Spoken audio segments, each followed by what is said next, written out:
Добро пожаловать в мой канал.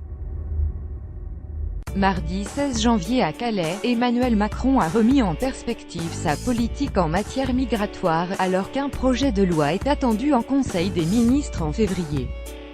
Mardi 16 janvier, c'est essentiellement sur la situation à Calais que le président s'est exprimé. Emmanuel Macron n'en a pas moins profité pour défendre sa politique nationale en matière d'immigration.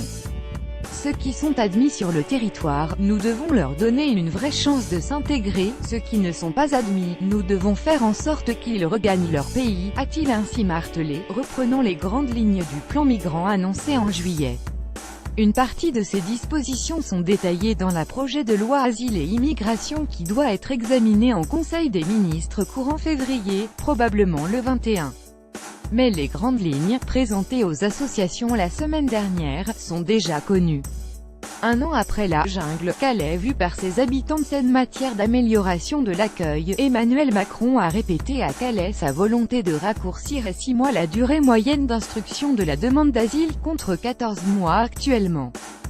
Pour faciliter ce raccourcissement, le projet de loi prévoit de réduire de 120 à 90 jours le délai maximum, à compter de l'entrée sur le territoire pour demander l'asile.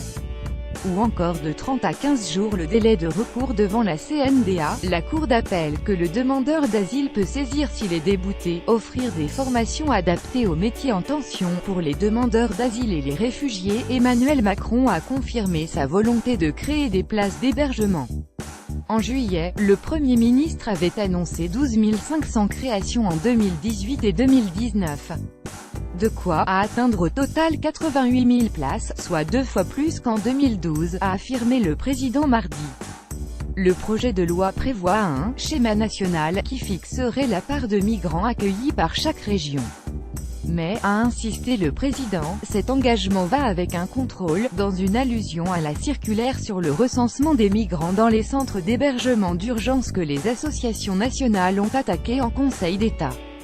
Selon l'ébauche du projet de loi présenté la semaine dernière, il est d'ailleurs prévu de faciliter les échanges d'informations entre les services chargés de l'orientation en hébergement d'urgence et l'administration, sans plus de précision.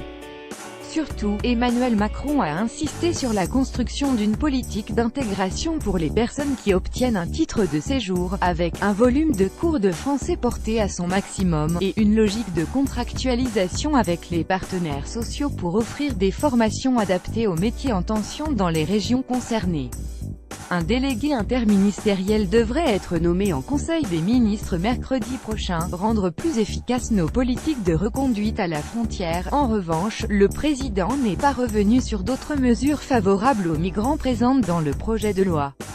Le texte prévoit par exemple de faciliter la délivrance d'une carte de séjour de 10 ans à la famille d'un réfugié mineur, ou d'augmenter d'1 à 4 ans la durée du titre de séjour des étrangers qui obtiennent une protection subsidiaire, mais, parallèlement, il faut rendre plus efficaces nos politiques de reconduite à la frontière, a insisté Emmanuel Macron mardi 16 janvier. Pour cela, il a rappelé le dialogue engagé avec les pays d'origine des migrants de façon à mieux maîtriser les flux migratoires et permettre plus d'expulsions, ainsi que les efforts déployés en matière d'harmonisation de la politique européenne.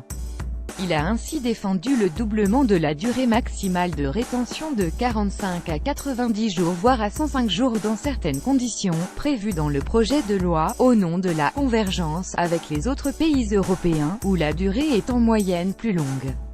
Accueil des migrants, les associations interpellent Emmanuel Macron non plus de cette disposition très contestée. Le projet de loi prévoit toute une batterie de mesures destinées à faciliter les éloignements, qui concernent aujourd'hui moins de 10% des interpellations.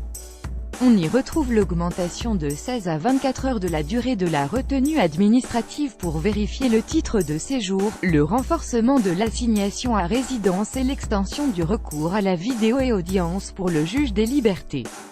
Ce qui fait dire à Jean-Claude Mar, secrétaire général de la CIMAD, que ce projet de loi est négatif à 95% puisqu'il vise essentiellement à renforcer les mesures permettant l'éloignement.